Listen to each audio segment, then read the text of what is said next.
Bonjour à tous. Aujourd'hui, nous allons parler de la division euclidienne. La division euclidienne, c'est la division pour laquelle on garde le reste. Commençons par un petit rappel de vocabulaire. Vous souvenez-vous du vocabulaire de la division euclidienne? Alors, le premier nombre que l'on utilise, c'est le dividende. Il se place en haut, à gauche. C'est le nombre que l'on cherche à diviser. En haut à droite, on a le diviseur. C'est le nombre par lequel on cherche à diviser. Par exemple, dans la division de 345 par 12, 345 est le dividende, 12 est le diviseur. Une fois la division réalisée, on obtient deux nouveaux nombres.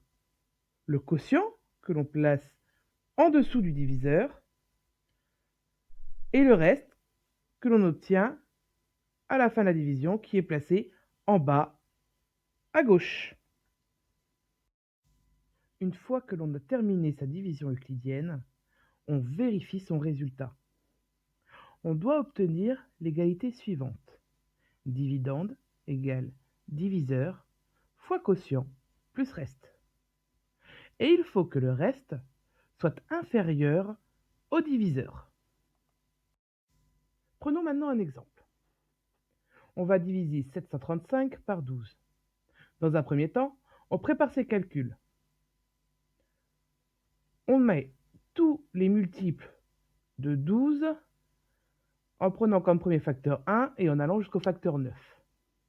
Donc 12 fois 1, 12, ainsi de suite, jusqu'à 12 fois 9 égale 108. Regardons maintenant le nombre que l'on a au dividende. 735. 735 commence par un 7. 7 est plus petit que 12, on ne peut donc pas le diviser. On va donc prendre les deux premiers chiffres du dividende. 73. 73, si on regarde la table que l'on a préparée, le premier multiple de 12 qui s'en rapproche le plus, c'est 72.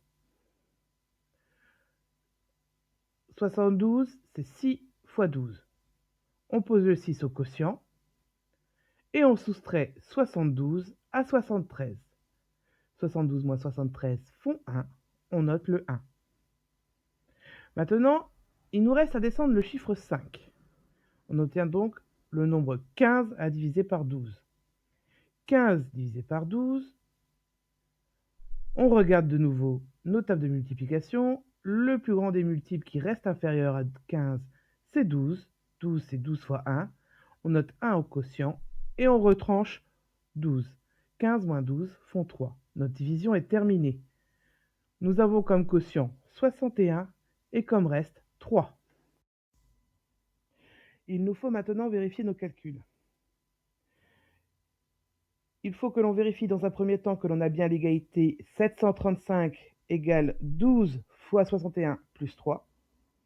Et dans un deuxième temps, il nous faut vérifier que le reste est bien inférieur au diviseur, c'est-à-dire que 3 est bien inférieur à 12. 3 inférieur à 12, c'est assez simple.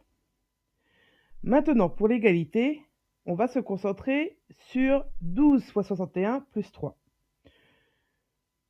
La multiplication est prioritaire sur l'addition, donc on va calculer d'abord 12 fois 61 et ensuite on ajoutera 3. 12 fois 61, ça fait 732. 732 plus 3, ça fait 735. L'égalité est bien vérifiée. On a l'égalité, on a le reste qui est inférieur au diviseur. Notre division euclidienne est donc correcte.